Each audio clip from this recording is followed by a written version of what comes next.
നമസ്കാരം. സ്പോട്ട് ലൈവിലേക്ക് സ്വാഗതം. തൃശൂരിൽ വീണ്ടും ആവേശം മോഡൽ പാർട്ടി നടത്താൻ ശ്രമം. 32 പേർ പോലീസിന്റെ പിടിയിലായി. കുപ്രസിദ്ധ ഗുണ്ട തീക്കാറ്റ് സാജന്റെ ബർത്ത്ഡേ പാർട്ടി ആഘോഷിക്കാൻ എത്തിയപ്പോഴായിരുന്നു സംഭവം. പിടിയിലായവരിൽ 18 പേർ പ്രായപൂർത്തിയാകാത്തവരാണ്. ഇന്റലിജൻസിന്റെയും തൃശൂർ ഈസ്റ്റ് പോലീസിന്റെയും സമയോചിത ഇടപെടലിലാണ് പാർട്ടി നടത്താനുള്ള നീക്കം പൊളിഞ്ഞത്. ഇന്നലെ വൈകിട്ട് തേക്കിൻകാട് മൈതാനിയിലെ തെക്കേ ഗോപുരം നടയിലായിരുന്നു പാർട്ടി നടത്താൻ തീരുമാനിച്ചിരുന്നത്. ഡാനി ഇപ്പോൾ ചേർന്നുണ്ട് വിശദാംശങ്ങളുമായി. ഡാനി, ഏതാനും മാസങ്ങൾക്ക് മുൻപാണ് തൃശൂരിൽ കുപ്രസിദ്ധ ഗുണ്ട അനൂപ് ജയിൽ മോചിതനായതിന് തൊട്ടു പിന്നാലെ ഗുണ്ടകളുടെ ലഹരി പാർട്ടി നടന്നത്. അന്ന് വലിയ ചർച്ചയായതാണ് ആ വിഷയം. അതിനു മുൻപ് നമുക്കറിയാം, ഈ ആലപ്പുഴയിൽ സമാനമായ രീതിയിൽ ഗുണ്ടകളുടെ ബർത്ത്ഡേ ആഘോഷമൊക്കെ ഉണ്ടായിട്ടുണ്ട്. ഈ സമീപ ദിവസങ്ങളിൽ അല്ലെങ്കിൽ ഈ അടുത്തിടെയായി സംസ്ഥാനത്തെ വിവിധയിടങ്ങളിൽ ഗുണ്ടകൾ അഴിഞ്ഞാടുന്ന വാർത്തകൾ കാണാറുണ്ട്. തിരുവനന്തപുരത്ത് കഴിഞ്ഞ ദിവസം ഈ ഗുണ്ടകളുടെ പരസ്യമായി ഗുണ്ടകൾ അഴിഞ്ഞാടുന്ന സംഭവങ്ങളൊക്കെ നമ്മൾ റിപ്പോർട്ട് ചെയ്തതാണ്. ഇവിടെ ഈ തൃശ്ശൂരിൽ ഈ ആവേശം മോഡൽ പാർട്ടി നടത്താൻ എത്തുന്നു. അതിൽ 18 വയസ്സ് പോലും പൂർത്തിയാകാത്ത ആളുകൾ, അങ്ങനെ കുട്ടികളടക്കം ഈ ഗുണ്ടാ സംഘങ്ങളിലേക്ക് ആകർഷിക്കുന്ന രീതിയിൽ ഇവിടുത്തെ കാര്യങ്ങൾ മാറുന്നു. പല സിനിമകളും ഇവരിതിനൊക്കെ പ്രചോദിപ്പിക്കുന്നുണ്ടെന്ന് തന്നെയല്ലേ ഈ ബർത്ത്ഡേ ആഘോഷത്തിൽ നിന്നും ഇതുപോലുള്ള ഗുണ്ടകളുടെ പാർട്ടിയിൽ നിന്നുമൊക്കെ മനസ്സിലാക്കേണ്ടത്, ഡാനി?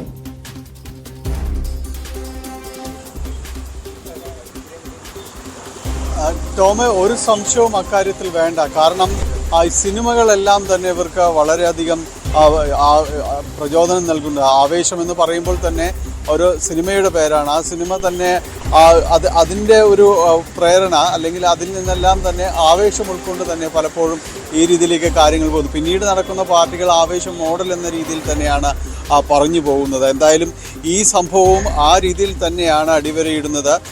ഗുണ്ടകൾ അവരുടെ ഒരു കൂട്ടായ്മ രൂപപ്പെടുത്തുക, ഒപ്പം തന്നെ നവമാധ്യമങ്ങളെ കൂടുതലായിട്ട് തന്നെ ഇതിൽ ഉപയോഗിക്കുന്നുണ്ട്. റീൽസ് അടക്കം ഫേസ്ബുക്കിലൂടെയും ഇൻസ്റ്റാഗ്രാമിലൂടെയും തന്നെ കൂടുതൽ പേരിലേക്ക് തങ്ങളുടെ ഒരു സംഘബലം എന്താണ്, തങ്ങൾക്ക് എന്ത് രീതിയിൽ പ്രവർത്തിക്കാൻ കഴിയും, ഇതെല്ലാം തന്നെ നമ്മൾ റീൽസായിട്ട് പലപ്പോഴും കാണാറുണ്ട്. നമ്മളേറെ ചർച്ച ചെയ്യപ്പെട്ട പല ഗുണ്ടകളുടെയും ആ റീൽസും കാര്യങ്ങളും എല്ലാം തന്നെ ഉണ്ട്. പെരുമ്പാവൂർ അനസിൻ്റെ അടക്കമുള്ള റീൽസുകളെല്ലാം തന്നെ നമ്മൾ പലകുറി ഇതിൽ വാർത്തയായതും മറ്റുമാണ്. എല്ലാവരുടെയും തന്നെ ഈ രീതിയിൽ റീൽസ് എല്ലാം തന്നെ പ്രചരിക്കുന്നുണ്ട്. അപ്പോൾ ഇത് കണ്ട് ഇവരോട് ഒരു ആരാധനയോടുകൂടി തന്നെ ഇവരുടെ പിന്നാലെ കൂടുന്ന ഒരു വലിയ വിഭാഗം ആളുകളുണ്ട് എന്നതാണ് ഏറ്റവും ദൗർഭാഗ്യകരം. അതിൽ പറയേണ്ടത്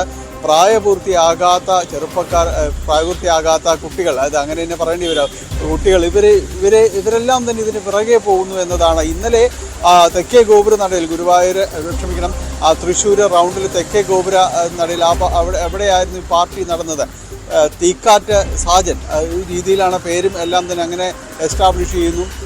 ഇത് റീൽസിലൂടെയും ഒപ്പം അദ്ദേഹം ഒരു വാട്സപ്പ് ഗ്രൂപ്പ് തന്നെ ഇതിനു വേണ്ടി ഉണ്ടാക്കിയിട്ടുണ്ട്. തൻ്റെ അനുയായിക വൃന്ദങ്ങൾക്ക് വേണ്ടി, ആരാധകർക്ക് വേണ്ടി ഒരു വാട്സപ്പ് ഗ്രൂപ്പ് തന്നെ ഉണ്ടാക്കിയിട്ടുണ്ട്. അതിലൂടെയാണ് ഈ ഒരു പരിപാടി നടക്കുന്ന ബർത്ത്ഡേ ആണ്, അത് ആഘോഷിക്കേണ്ടത് രീതിയിലേക്ക് കാര്യങ്ങളെല്ലാം പറയും, ഒത്തുകൂടാനെല്ലാം സ്ഥലം നിശ്ചയിക്കുകയും എല്ലാം തന്നെ ചെയ്തത്. അവിടേക്ക് എത്തിയ ആളുകളിൽ ഏതാണ്ട് പ്രായപൂർത്തിയാകാത്തവർ ഏതാണ്ട് 18 പേരോളം പ്രായപൂർത്തിയാകാത്തവരായിരുന്നു അതിലുണ്ടായിരുന്നത് എന്നതാണ്. 14 പോലീസിൻ്റെ പിടിയിലേക്ക് എത്തുന്നത് 32 പേരാണ്. ഇതിൽ 14 പേർക്ക് പ്രായപൂർത്തിയായിട്ടുണ്ട് എന്ന് മാത്രമേ പറയാൻ കഴിയുള്ളൂ. വളരെ ചെറിയ പ്രായത്തിലുള്ളവരൊക്കെ തന്നെയാണ് താരതമ്യേന അതെല്ലാം വെച്ച് നോക്കുമ്പോൾ. പോലീസ് ഇതറിഞ്ഞു, ഇന്റലിജൻസ് അറിഞ്ഞു. പിന്നീട് തൃശ്ശൂർ ഈസ്റ്റ് പോലീസ് വളരെ പെട്ടെന്ന് അവിടേക്ക് ഇങ്ങനെ ഒരു കാര്യം നടക്കുന്നു. ബർത്ത്ഡേ ആഘോഷിക്കുന്ന ഒരു കുറ്റകരമൊന്നുമല്ല, പക്ഷേ ഈ രീതിയിലുള്ളൊരു ബർത്ത്ഡേ പാർട്ടിയാണ്. കാരണം ഈ സ്ഥിരം കുറ്റവാളികളും കാര്യങ്ങളും എല്ലാം തന്നെ കൂട്ടാളികളും ഇവരെല്ലാം തന്നെയാണ് സംഘം ചേരുന്നത്. ഇതൊരു തുടർച്ചയാവുകയാണ്. നേരത്തെ ടോം സൂചിപ്പിച്ചതുപോലെ തൃശ്ശൂരിലൊരു പാർട്ടി ഇതുപോലെ തന്നെ പോലീസ് പിടികൂടിയുണ്ടായിരുന്നു. അതോടൊപ്പം തന്നെ ആലപ്പുഴയിലുണ്ടായിരുന്നു. ഇതെല്ലാം തന്നെ ഇതിൻ്റെ ഒരു തുടർച്ചയായി മാറി. കാരണം അന്ന് ഈ കുപ്രസിദ്ധ ഗുണ്ട അനൂപിന്റെ നേതൃത്വത്തിൽ തൃശ്ശൂരിൽ ഏതാനും മാസങ്ങൾക്ക് മുൻപ് ഗുണ്ടകളുടെ പാർട്ടി നടക്കുന്നു. അത് പോലീസിന്റെ ഇന്റലിജൻസിന്റെ വീഴ്ചയാണ് ഇതുപോലുള്ള ഒരു ഗുണ്ടകളുടെ ഒത്തുചേരലിന് കാരണമായതെന്ന വലിയ വിമർശനമൊക്കെ ഉണ്ടായിരുന്നു. അതിനുശേഷമാണ് സംസ്ഥാനത്ത്, അതായത് ന്യൂസ് 18 തുടർച്ചയായി ഗുണ്ടകൾക്കെതിരായിട്ടുള്ള വാർത്തകൾ പുറത്തുവിട്ടതിന് പിന്നാലെ ഗുണ്ടകളെ അമർച്ച ചെയ്യാൻ വേണ്ടി പോലീസ് തന്നെ കടുത്ത നടപടികൾ സ്വീകരിക്കുന്നു. പിന്നീട് പലയിടങ്ങളിലും ഗുണ്ടകളെ കരുതൽ തടങ്കലിലാക്കുകയും കാപ്പ ചുമത്തി ജയിലിൽ അടയ്ക്കുന്ന സംഭവങ്ങളൊക്കെ ഉണ്ടായി.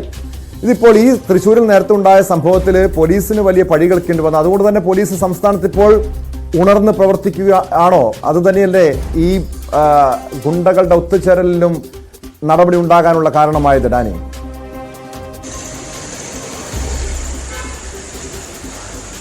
ടോം, ഒരു പരിധിവരെ ഇവർ ഉണർന്ന് പ്രവർത്തിക്കുന്നു എന്നൊക്കെ പറയാനേ സാധിക്കുള്ളൂ. കാരണം ഈ ഒത്തുചേരൽ തടഞ്ഞതുകൊണ്ടൊന്നും വലിയ കാര്യമൊന്നുമില്ല. കാരണം പലയിടത്തായിട്ട് അതിനുശേഷം നിരവധിയായ ഗുണ്ട ആക്രമണങ്ങൾ ഉണ്ടാകുന്നു. ഇന്നലെ തിരുവനന്തപുരത്ത് പരസ്പരം ഈ നാടൻ ബോംബ് എറിയുന്ന അവസ്ഥയിലേക്ക് തന്നെ വരുന്ന രീതിയിലേക്ക് വരുന്നു.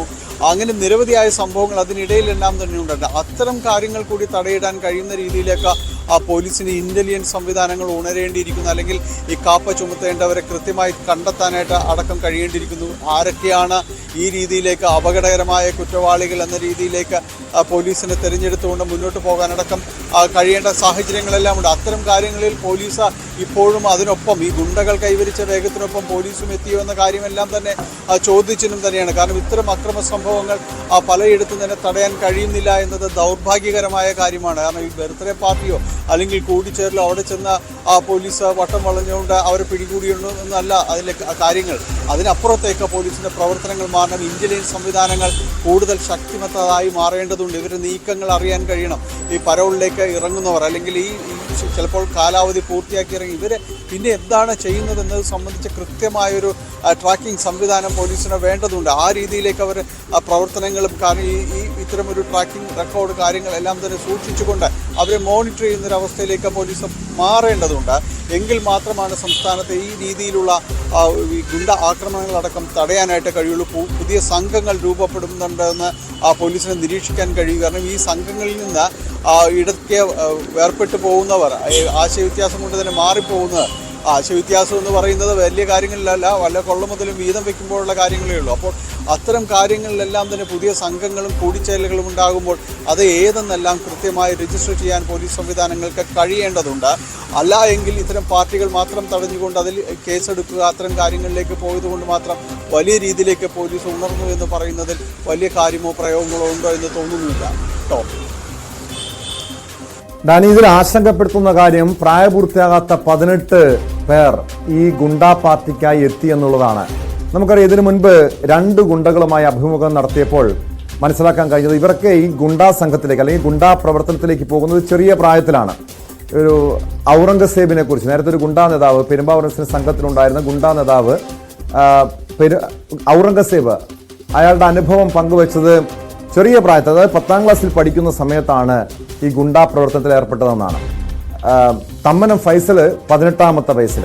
അതായത് നമ്മൾ ഇവിടെ ആശങ്കപ്പെടുത്തുന്ന അല്ലെങ്കിൽ അല്പം ജാഗ്രതയോടെ കാണേണ്ട കുടുംബങ്ങൾ, സമൂഹം, പോലീസും അടക്കം ഏറെ ജാഗ്രത പാലിക്കേണ്ട ഒരു വിഷയം തന്നെയല്ലേ, ഏറെ ശ്രദ്ധിക്കേണ്ട ഒരു വിഷയം തന്നെയല്ല. ഈ 18 വയസ്സാകുന്നതിന് മുൻപ് തന്നെ ഈ ചെറിയ കുട്ടികൾ ഗുണ്ടാ പ്രവർത്തനങ്ങളിലേക്ക് വഴിമാറുന്നു. അങ്ങനെ വന്നു കഴിയുമ്പോൾ സ്വാഭാവികമായും അത് വലിയ അപകടം തന്നെ സൃഷ്ടിക്കും.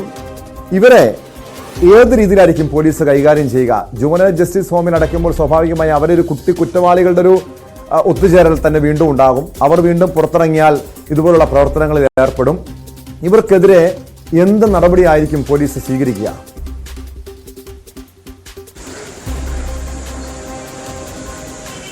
ടോം, ഇക്കാര്യത്തിൽ കൃത്യമായ രീതിയിൽ തന്നെ ഇടപെടലുകൾ, കൗൺസിലിംഗ് അടക്കമുള്ള കാര്യങ്ങൾ വേണ്ടിവരും. കാരണം ഇതിൽ നമുക്ക് പരക്കെ അറിയാവുന്ന ഒരു ക്യാമ്പസ് റിക്രൂട്ട്മെന്റ് എന്ന പോലെ തന്നെയാണ് ഈ മറ്റ് കമ്പനികളെല്ലാം ഇൻ്റർവ്യൂ നടത്തി എടുക്കുന്ന പോലെ തന്നെയാണ് ഇപ്പോൾ ഈ ഗുണ്ടാ സംഘങ്ങളും ഈ രീതിയിലേക്ക് തന്നെ മാറിയിരിക്കുന്നു എന്നതാണ്.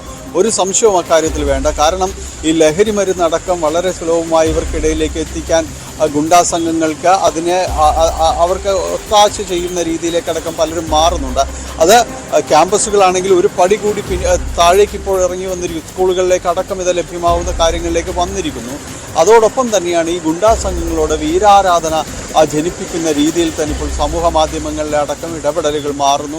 തങ്ങൾ ഇന്ന ആൾക്കാരുടെ ആളാണ്, തങ്ങൾക്ക് ഇത്ര പേര് തങ്ങൾക്ക് പിന്തുണയുണ്ട് എന്നൊക്കെ പറയുന്നത് വലിയ കാര്യമായിട്ട് കൊണ്ടു നടക്കുന്ന അത്തരം ഒരു ഹീറോ വർഷിപ്പ് സംവിധാനങ്ങളിലൂടെ തന്നെയാണ് നമ്മുടെ കുട്ടികളും എല്ലാം ഇപ്പോഴും തന്നെ കടന്നു പോകുന്നത്. അവർക്ക് ഇത്തരം കൂട്ടുകൾ വലിയ ആഹ്ലാദകരമായി മറ്റുള്ളവർ അഭിമാനകരമായിട്ടൊക്കെ മറ്റുള്ളവരുടെ മുന്നിൽ പറയാനൊക്കെ ഉപയോഗിക്കുന്നുണ്ട്. പക്ഷേ അതിലൂടെ തന്നെ അവരറിയാതെ തന്നെ ഇതിലേക്ക് ആകർഷിക്കപ്പെടുകയാണ്. അതൊരു ദുരന്തമായ ഒരു കാര്യമാണ്. അത്തരം കാര്യങ്ങളിൽ കൃത്യമായൊരു ഇടപെടൽ അധ്യാപകർക്കും പോലീസിനും എല്ലാം തന്നെ ഉണ്ടാകേണ്ടതുണ്ട്. അവരെ കൃത്യമായി ഉപദേശിച്ച നിർദ്ദേശങ്ങൾ നൽകിക്കൊണ്ട് നിലനിർത്താൻ കഴിയണം. മാതാപിതാക്കൾ തങ്ങളുടെ കുട്ടികൾ എന്താണ് മൊബൈലിൽ നോക്കുന്നതെന്നത് അടക്കമുള്ള കാര്യങ്ങൾ പരിശോധിക്കാനായിട്ട് കഴിയണം. അവർ വഴക്ക് പറയുമ്പോൾ, അവർ മറ്റു രീതിയിൽ പെരുമാറുമ്പോഴെല്ലാം തന്നെ അത്തരം കാര്യങ്ങൾ എന്തുകൊണ്ടാണ് എന്ന് അന്വേഷിക്കാനായിട്ട് കഴിയണം. അല്ലെങ്കിൽ ഈ രീതിയിലുള്ള ഒരു റിക്രൂട്ട്മെൻറ്റ് അടക്കമുള്ള കാര്യങ്ങൾ നടന്നുകൊണ്ടേയിരിക്കും. ആദ്യം ആകർഷിക്കപ്പെടുന്നു, പിന്നീട് അവരുടെ ഉപകരണങ്ങളായി മാറുന്നു.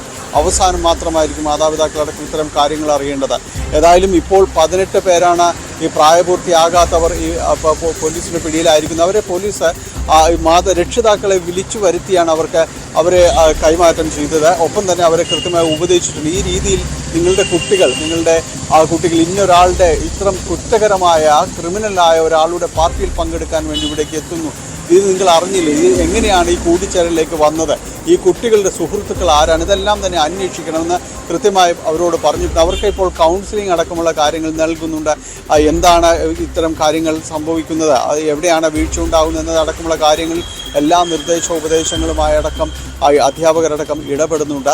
മറ്റൊന്ന് ടോം സൂചിപ്പിച്ചത്, ഇവരെ ഈ കുറ്റവാളികളുടെ കൂട്ടത്തിലേക്ക് അടക്കം വിടുകയാണ്. അത് മറ്റൊരു കൂടിച്ചേരലും അതുവഴി മറ്റൊരു സംഘത്തിനെല്ലാം തന്നെ രൂപം നൽകുന്നതിനടക്കമേ കാരണമാവുകയുള്ളൂ.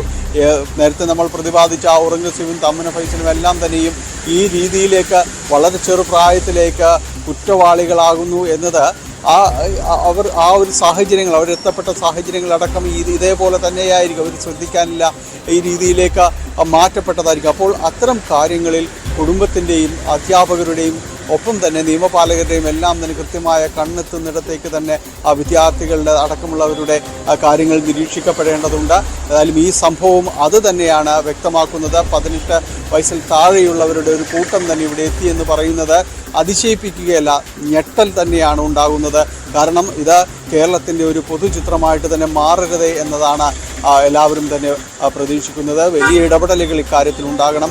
ഇപ്പോൾ ഗുണ്ടാ സംഘങ്ങൾ എന്ന രീതിയിൽ തന്നെ മാറുമ്പോൾ അതിൽ നിന്നൊരു റിക്രൂട്ട്മെൻറ്റ് നമ്മുടെ വിദ്യാലയങ്ങളിൽ നിന്നോ ക്യാമ്പസുകളിൽ നിന്നോ ഉണ്ടാകില്ല എന്ന് ഉറപ്പുവരുത്താൻ പോലീസ് സംവിധാനങ്ങൾക്കും കഴിയേണ്ടതുണ്ട്. ടോം, കൃത്യമായൊരു നിരീക്ഷണമാണ് ഡാനിപ്പോൾ നൽകിയത്. കാരണം ഇന്ന് ഈ സ്കൂളുകളും കോളേജുകളും കേന്ദ്രീകരിച്ച് ഗുണ്ടാ സംഘങ്ങൾ അവിടെ നിന്നൊരു റിക്രൂട്ട്മെന്റ് നടത്തുന്നുണ്ട്. അവിടുത്തെ ക്രിമിനൽ സംഘങ്ങളെ വളർത്തിയെടുക്കുന്നു. മാത്രമല്ല ഈ ലഹരി സംഘങ്ങളുടെ ഒരു ഇടപെടലും ഈ ക്യാമ്പസുകളിൽ ഉണ്ടാകുന്നു. ലഹരി വിൽപ്പന, അത് അവിടുത്തെ വിദ്യാർത്ഥികളെ ഉപയോഗിച്ചുള്ള ലഹരി വിൽപ്പന, അങ്ങനെ ഈ സംഘങ്ങളിലേക്ക്, ക്രിമിനൽ സംഘങ്ങളിലേക്ക് സ്കൂളുകളിൽ നിന്നും കോളേജുകളിൽ നിന്നും കുട്ടികളെ വളർത്തിയെടുക്കുക, അത് വലിയ സമൂഹത്തിന് വലിയ അപകടം സൃഷ്ടിക്കും. ഈ 18 പേരാണ് തൃശ്ശൂരിലെയും ഈ ആവേശം മോഡൽ ഗുണ്ടാ പാർട്ടിക്കായി അവിടെ 18 പ്രായപൂർത്തിയാകാത്ത കുട്ടികളാണ് എത്തിയത്. ഒരു കുപ്രസിദ്ധ ഗുണ്ടയുടെ പിറന്നാൾ ആഘോഷമായിരുന്നു അവർ പദ്ധതിയിട്ടിരുന്നത്. പക്ഷേ പോലീസിന്റെ സംയോജിതമായ ഇടപെടലിൽ ആ ബർത്ത്ഡേ പാർട്ടി പൊളിക്കാൻ കഴിഞ്ഞു. പക്ഷേ ഈ 18 കുട്ടികളുടെ കാര്യമാണ് ആശങ്കപ്പെടുത്തുന്നത്. അവരെ പോലീസ് സ്വാഭാവികമായി നിരീക്ഷിക്കും എന്ന് തന്നെ പ്രതീക്ഷിക്കാം. അതോടൊപ്പം കുടുംബത്തിന്റെ ഇടപെടൽ, മാതാപിതാക്കളുടെ, സമൂഹത്തിന്റെ ഇടപെടൽ, അവരെ ഒരു മോശക്കാരായി, ഒരു ക്രിമിനൽ സംഘങ്ങളായി, കുറ്റവാളികളായി കാണാതെ അവർക്ക് തിരിച്ചു വരാനുള്ളൊരു അവസരം കൂടി സൃഷ്ടിക്കുകയാണ് നമ്മുടെ സമൂഹവും കുടുംബങ്ങളും ചെയ്യേണ്ടത്.